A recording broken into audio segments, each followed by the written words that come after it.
కార్యక్రమం సమర్పిస్తున్నవారు అవార్డు గ్రహీతల మొట్టమొదటి ఏకైక original Thanjavur art academy, Kalasri Thanjavur art academy, door number 1164, near Panjagutta colony signals, Srinagar colony X road నుండి 9వ building, Indian overseas bank ప్రక్కన, Hyderabad 73. Website www.kalasriarttemple.com. Sriman Narayana Narayan Hari Hari, Sriman Narayana Narayan Hari Hari, Sriman Narayana Narayan Hari Hari, Sriman Narayana Narayan Hari Hari. త్రికళా జ్ఞానంలోనికి సుస్వాగతం. श्रीमन्नारायण नारायण हरि हरि, श्रीमन्नारायण नारायण हरि हरि, श्रीमन्नारायण नारायण हरि हरि, श्रीमन्नारायण नारायण हरि हरि. వారం వారం ఒక్కొక్క దేవతామూర్తి గురించి తెలుసుకుంటున్నాం. అయినా అనేక సందేహాలు కొందరికి కలుగుతూనే ఉన్నాయి. ఫోన్ల ద్వారా అడుగుతున్నారు. దయచేసి కార్యక్రమానికి సంబంధించిన ఏ విషయమైనా కానివ్వండి, మంత్రం కానివ్వండి, దేవతా చిత్రాలకు సంబంధించిన విషయాలు కానివ్వండి, ముఖాముఖి మీరు కలవండి. తప్పనిసరిగా నేను మీకు వివరించి చెప్పడానికి ఇక్కడున్నాను. ఫోన్లలో మాత్రం మీకు సవివరంగా వివరించడానికి సమయం ఉండదు. అంతేకాకుండా ఇంకెవరికో సలహాలు ఇస్తూ నేను వేరే కార్యక్రమంలో ఉంటాను. దయచేసి అన్యదా భావించకుండా ముఖాముఖి మీరందరూ వచ్చి కలవండి. తప్పనిసరిగా ఏ దిశకు ఏ దేవతను ప్రతిష్ఠ చేయాలో, ఏ నక్షత్రాన ప్రతిష్ఠ చేసి మంచి అదృష్ట ఫలితాలని అందుకోవాలో అవన్నీ తెలియజేయడానికే కళాశ్రీ ఆర్ట్ టెంపుల్ మీకోసం ఎదురు చూస్తూ ఉంటుంది. ఈ ఆర్ట్ టెంపుల్ అన్నది ముక్కోటి దేవతల నిలయం. మీకు ఏ చిత్రం కావాలన్నా మీ రాశి ప్రకారం, సంఖ్య ప్రకారం ఇవ్వటానికి నేను ఇక్కడ ఉన్నాను. అంతేకాని దయచేసి ఫోన్లలో మాత్రం వివరాలు అడగకండి. మంత్రోపదేశం చేయండి గురువుగారు అని కొందరు అడుగుతున్నారు. ఫోన్లలో మంత్రోపదేశం చేసే హై టెక్నాలజీ మనం దయచేసి వాడకూడదు. ముఖాముఖి ఆ మంత్రోపదేశం తీసుకుంటే మంచిదని నా ఉద్దేశం. ఆ పరమేశ్వరుడికి 3 పుత్రులు ఉన్నారు. గణపతి, సుబ్రహ్మణ్యేశ్వర స్వామి, అయ్యప్ప అన్నది అందరికీ తెలిసిందే. మరొక రుద్రాంశముతో 3 పుత్రుల గురించి తెలుసుకుందాం. సతీదేవి దేహత్యాగం చేసినప్పుడు శివుడు మహోగ్రుడై తన జటాజుటాన్ని విదిలించినప్పుడు ఆ జటం నుండి వీరభద్రుడు ఆవిర్భవించాడు. రుద్రాంశతో ఆవిర్భవించిన వీరభద్రుడు దక్ష యజ్ఞాన్ని చిన్నాభిన్నం చేశాడు. అదేవిధంగా సుందరకాండకే సుందరమూర్తి అయిన హనుమంతుడు రుద్రాంశంతోనే జన్మించాడు. ఇంకో విధంగా చెప్పాలంటే శివుడి యొక్క తేజస్సుని విష్ణువు భరించి భూమాతకు ధరించమని అందజేశాడు. ఆ తేజస్సే భూమాత పుత్రుడై అంగారకుడై జన్మించాడు. వీరు 3 రుద్రాంశతో జన్మించిన రుద్రపుత్రులు. వీరభద్రుడు, హనుమంతుడు, అంగారకుడు. వీరు 3 ఊరికి రక్షగా కూడా ఉంటారు. రుద్రుని శ్వేత బిందువు నుండి జన్మించినవాడు అంగారకుడు, రుద్రాంశతో జన్మించినవాడు హనుమంతుడు, జటాజుటం నుండి జన్మించినవాడు వీరభద్రుడు.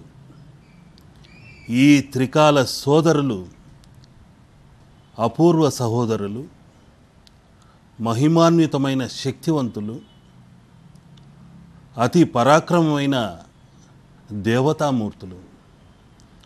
అందుకని ఒక గ్రామం కానివ్వండి, దేశం కానివ్వండి, ఏ ప్రాంతమైనా సరే అనావృష్టి కలగకుండా ఉండడానికి రక్షగా ఊరి పొలిమేరల్లో వీరభద్ర స్వామి, అంగారక తత్వంతో ఉన్న అమ్మవార్లు, అంటే అంగారకుడికి అధిదేవత దుర్గాదేవి, రుద్రుడు, నరసింహస్వామి, వీరందరూ వస్తారు. అటువంటి ఉగ్ర రూపం ఆయన. నచేలత్య అంగారకో వృష్టిహే అన్నారు. అంటే సూర్యభగవానుడిలాగానే ఈ అంగారకుడు కూడా 3 వృష్టికారకాలకి అధిపతి అవుతున్నాడు. అనావృష్టికి కారకుడితనే, సమవృష్టికి కారకుడితనే, అతివృష్టికి కారకుడితనే. అందుకనే ఈ అంగారకుడిని ఆశ్రయించే గ్రామ దేవతలుంటారు, పొలిమేర అమ్మవార్లుంటారు. ఈ అమ్మవార్లే పొలిమేర అంటే ఆ ఊరి సరిహద్దుల్లో ఉన్న అమ్మవార్లని పోలేరమ్మ అంటుంటాము. ఎక్కడైతే అంగారకుడి దృష్టి పడుతుందో, ఏ న్యూస్ పేపర్లో చూసినా, ఏ ఛానల్లో చూసినా, అంగారకుడి దృష్టి ఎప్పుడైతే భూమిపై ఏ పాయింట్ దగ్గర పడుతుందో అక్కడ తప్పనిసరిగా భూకంపం వచ్చి తీరుతుంది. రిక్టర్ స్కేల్ కూడా మార్పు చూపిస్తుంది. కుజుడి యొక్క అతి తీవ్రమైన ఎర్రటి దృష్టి ప్రభావం అలా ఉంటుంది. అందుకని గ్రామస్తులు రుద్రాభిషేకాలు, యజ్ఞయాగాదులు చేయిస్తుంటారు. కరువు కాటకాలు రాకూడదని అంగారక శాంతులు కూడా చేయిస్తుంటారు. సస్యశ్యామలంగా ఉండాలి, పాడి పంటలు బాగా పండాలి అంటే కూడా కుజశాంతులు చేయిస్తుంటారు. అమ్మవార్లకు ఆ అంగారకుడు కూడా ఎర్రటి వర్ణము కలవాడు కాబట్టి ఎర్రటి రక్తాన్ని బలిదానంగా చూపిస్తుంటారు. ఈ రోజుల్లో అవి తగ్గాయి.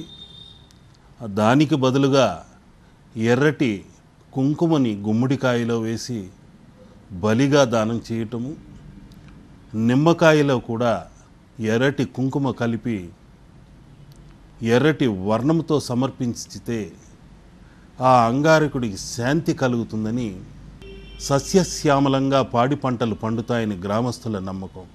ఈ అంగారక దోషాన్ని కుజదోషంగా, అంగారక దోషంగా రకరకాలుగా పిలుస్తుంటారు.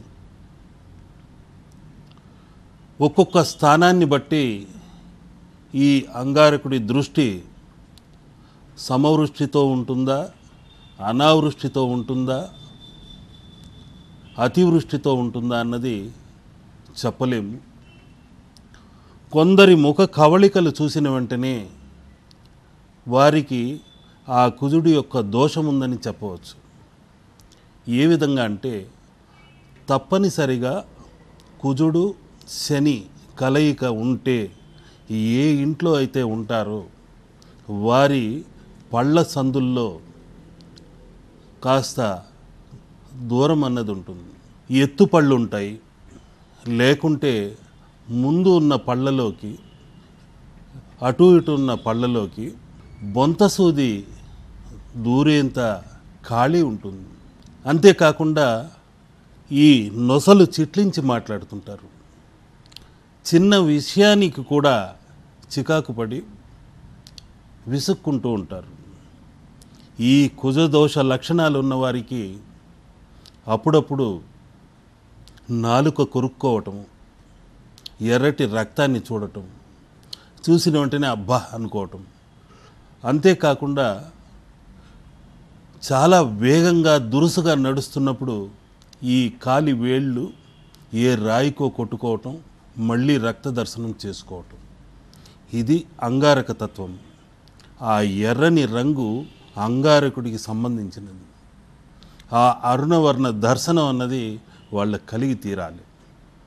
ముఖ లక్షణాలని బట్టి కుజదోషం ఉందా లేదా అన్నది సునాయాసంగా చెప్పవచ్చు. కాస్త ఎత్తుపళ్ళు ఉన్న వాళ్ళైతే చీటికి మాటికి ఒక పుల్ల తీసుకుని పళ్ళ మధ్య కెలుకుతూ ఉంటారు.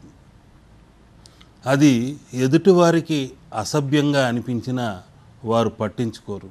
అక్కడేదో ఉంది అన్న భ్రమతోనే ఎప్పుడు ఇలా పుల్లతో ఏదో ఇరుక్కుందన్నట్టు తీస్తూనే ఉంటారు.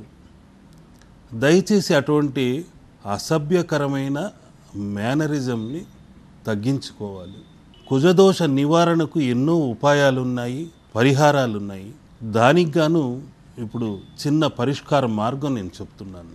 ముఖ్యంగా స్త్రీలలో ఎత్తుపళ్ళు ఉన్న వాళ్ళకి రాహు కేతువులతో పాటు కుజదోషం ఉంటే తప్పనిసరిగా స్త్రీలలోనే ఎత్తుపళ్ళు కనిపిస్తాయి. ఆ కుజదోష నివారణ చేసుకుంటే కొద్ది కాలానికంతా అది సరిచేసుకోవచ్చు. ఈ మధ్య కాలంలో రకరకాల పళ్ళకు క్లిప్పులు వచ్చాయి, మార్పులు వచ్చాయి. అది జరగడానికైనా కూడా కాస్త సమయం తీసుకుంటుంది. ఆ మార్పులు చేసుకునే ముందు కూడా కుజుడికి శాంతి పరిష్కారాలు చేసుకుంటే మంచిది. శని వల్ల కుజదోషం ఉన్నవారికి తప్పనిసరిగా ఎడమవైపు కానివ్వండి, కుడివైపు కానివ్వండి, ఏదో ఒక చోట పిప్పి పన్ను ఉంటుంది. ఎందుకంటే తెల్లటి పళ్ళు కూడా నల్లబడేందుకు కారకుడు శనీశ్వరుడు. ఆ పిప్పి పన్నుకు కారకుడు నిత్యం ఎర్రటి రక్తాన్ని చిందించేలా చేసేవాడు కుజుడు. వీరిద్దరూ ఒకచోట చేరితే జరిగేది ఇదే. ఒక ఇంట్లో శని కుజులు ఉంటే ఇద్దరు శత్రువులు కాబట్టి వీరిద్దరి పోటాట మధ్య అసలైన వ్యక్తి నలిగి ఆ పళ్ళు విరిగి పిప్పి పన్నుగా మారి ఇబ్బంది పెడుతూనే ఉంటుంది. అందుకని కుజదోష నివారణ చేసుకోవాలి. శనిదోష నివారణ కూడా చేసుకుంటే మంచిది. ఈ కుజదోష శనిదోష కలయికతో అతి క్రూర దోష నివారణ ఒకటి పరిష్కార మార్గం ఏంటంటే నల్లని ఆవుని దానం చేయటం. ఈ రోజులలో ఆవుని దానం చేయడం అన్నది కష్టతరమైన పని, ఖర్చుతో కూడుకున్న పని. అందుకని నల్లని ఆవు ప్రతిమను దానం చెయ్యండి. లేకుంటే గోమాత చిత్రాన్ని, కామధేను చిత్రాన్ని ఎవరికైనా బహుమతిగా ఇవ్వండి. తప్పనిసరిగా ఈ పిప్పి పన్ను బాధ నుండి బయటపడతారు. అంతేకాకుండా ఎర్రటి దానిమ్మ గింజలు ఆ సుబ్రహ్మణ్యేశ్వరుడికి నైవేద్యంగా సమర్పించండి. మంచి ఫలితాల్ని మీరు అందుకుంటారు. ఈ కుజదోష నివారణకు ధరించాల్సిన రత్నం ఒకటి ఉంది. ఆ రత్నం ఏమిటంటే పగడం. ఈ ఎర్రటి పగడములో తెల్లటి మచ్చలు కానివ్వండి, పసుపు రంగు మచ్చలు కానివ్వండి, వర్ణశాస్త్ర ప్రకారం ఎన్ని మచ్చలు ఉన్నాయన్నది చూడాలి.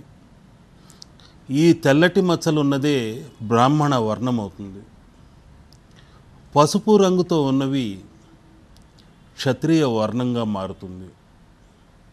ఈ రెంటి కలయికతో ఉన్న పగడం ధరిస్తే తప్పనిసరిగా కుజదోష నివారణ జరిగి తీరుతుంది. అయ్యా మేము ఆ పగడాన్ని ఎక్కడ వెతకాలి, ఎలా వెతకాలి మాకు తెలియదు అన్న వారికి సులభతరమైన మార్గం శ్వేత పగడములో గణపతి ముద్ర ఉంటుంది. అటువంటి శ్వేత పగడపు గణపతిని ధరించితే తప్పనిసరిగా అంగారక దోష నివారణ కలిగి తీరుతుంది. మా అమ్మాయికి ఎన్ని ప్రయత్నాలు చేసినా వివాహం కావటం లేదండి, అన్ని రకాలుగా ప్రయత్నాలు చేశాం, కట్న కానుకలు ఎంతైనా పర్లేదు ఇచ్చుకుంటా ఉన్నాం, అయినా వరుడు దొరకటం చాలా కష్టంగా ఉంది, స్వల్పంగా ఏదో కుజదోషం ఉంది అన్నారు అంటూ చాలామంది బాధపడుతుంటారు. ఆ అమ్మాయికి స్వల్పంగా ఉన్నా అధికంగా ఉన్నా కుజదోషమే. ఆ దృష్టి ఎలా ఉంది అని జాతక చక్రాన్ని చూసిన వెంటనే అర్థమవుతుంది. జాతక చక్రాన్నే కాదు, ముఖ కవళికల్ని చూసే చెప్పవచ్చు అంగారక దోషం ఉందా లేదా అన్నది. అటువంటి స్త్రీలు త్వరగా వివాహం కావడానికి ముఖ్యంగా వారు ధరించవలసినది అంగారకుడికి ఇష్టమైన రంగు ఎర్రటి వర్ణం కాబట్టి ఎర్రటి దుస్తులని ధరించాలి, పగడాన్ని ధరించాలి, ఎర్రటి కుంకుమను ధరించాలి. ఈ మధ్య కాలంలో కుంకుమ అన్నది మర్చిపోయి స్టిక్కర్లకు అలవాటు పడిపోతున్నారు. ఆ స్టిక్కర్ల వల్ల చర్మ వ్యాధులు రావడానికి కూడా అవకాశం ఉన్నదాన్ని మరొకసారి విజ్ఞప్తి చేసుకుంటున్నాను. నిజమైన పసుపు కుంకుమని, ఎర్రటి కుంకుమని 90 రోజులు ధరించి చూడండి. ఎర్రటి గాజులు ధరించండి, ఎర్రటి పగడాన్ని ధరించండి, ఎర్రటి వస్త్రాల్ని ధరించండి. తప్పనిసరిగా 90 రోజులలో మీ అమ్మాయికి వివాహమై తీరుతుంది. ఈ కుజదోష నివారణ అమ్మాయిలకే కాదు అబ్బాయిలకు కూడా వర్తిస్తుంది. షష్ఠీ తిథి నాడు కానీ, మంగళవారం రోజు కానీ, సుబ్రహ్మణ్య షష్ఠి రోజున కానీ, ఇటువంటి ముఖ్యమైన అంశముతో ఉన్న అంగారకుడి అంశముతో ఉన్న తిథులతో కలిసిన రోజు మీరు చేయవలసింది ఇప్పుడు నవపద్మము, నవదళములతో ఉన్న పద్మమంత్రము నేను చిత్రించి చూపిస్తున్నాను. నవదళ మంగళకర ముద్ర. సుబ్రహ్మణ్యం సుబ్రహ్మణ్యం సుబ్రహ్మణ్యం భజో భజో సుబ్రహ్మణ్యం సుబ్రహ్మణ్యం సుబ్రహ్మణ్యం భజో భజో సుబ్రహ్మణ్యం సుబ్రహ్మణ్యం సుబ్రహ్మణ్యం జపో జపో సుబ్రహ్మణ్యం సుబ్రహ్మణ్యం ఓం హుం శ్రీం మంగళాయ నమః. ఒక ఇంట్లో కుజదోషం ఉన్నవారు ఉండవచ్చు. కుజ శని కలయిక వల్ల రాహుదోష తత్వమైన దోషాల్ని అనుభవిస్తున్నవారు కూడా ఉండవచ్చు. అటువంటి వారికి ఈ నవదళముల ముద్ర అద్భుతమైన ఫలితాలను ఇస్తుంది. ఇక్కడున్న శూలాయుధము మీ అందరికీ అనుగ్రహ తరంగాల్నిచ్చి మీ యొక్క దోషాలని హరింపచేసేదే ఈ హరిద్రవర్ణ శూలాయుధ నవదళ పద్మము.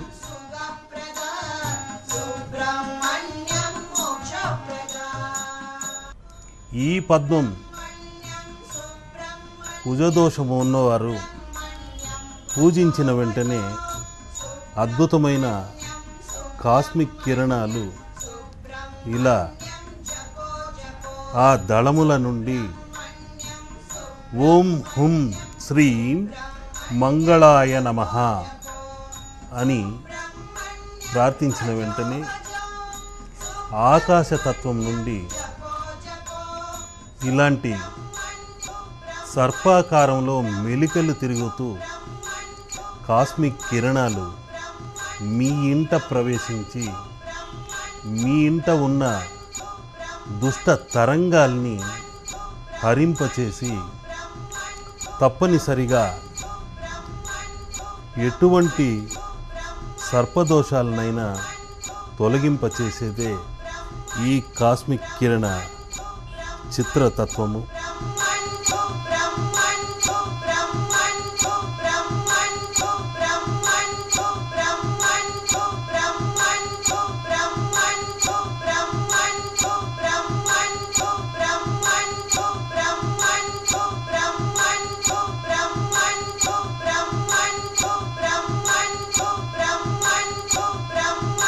ఈ శ్రీం అన్నది కూడా కాస్మిక్ కిరణ తత్వమైనది. ఈ శ్రీకారం కూడా సర్పాకారంగా ఇలా సాక్షాత్కరిస్తుంది. ఇదే కుండలిని శక్తి యొక్క రూప తత్వము. ఓంకారం కూడా ఆ కుండలిని లాగే ఇలా ఓం అనే తత్వముతో సర్పాకారంగానే మనకు సాక్షాత్కరిస్తుంది. జపో జపో సుబ్రహ్మణ్యం భజో భజో సుబ్రహ్మణ్యం జపో జపో సుబ్రహ్మణ్యం భజో భజో సుబ్రహ్మణ్యం జపో జపో. ఇది మంగళకారకుడైన బాలకుమారస్వామి చేతిలోని శూలాయుధము. ఆ శూలాయుధమే నవదళములతో నవ సంఖ్యకు అధిదేవత కూడా సుబ్రహ్మణ్యేశ్వరుడే, అంగారకుడే, కుజుడు. వీరంతా నవ సంఖ్యకు శక్తితత్వమైన సంఖ్యకు అధిదేవతలు. అందుకని ఈ నవదళములలో ఓం హృం శ్రీం మంగళాయ నమః అనే మంత్రాన్ని లిఖించి మీ ఇంట ఉన్న సకల దరిద్ర దోషాల్ని హరింపచేయాలని ఈ హరిద్ర చిత్రాన్ని మీకు అందిస్తున్నాను. తప్పనిసరిగా మీకున్న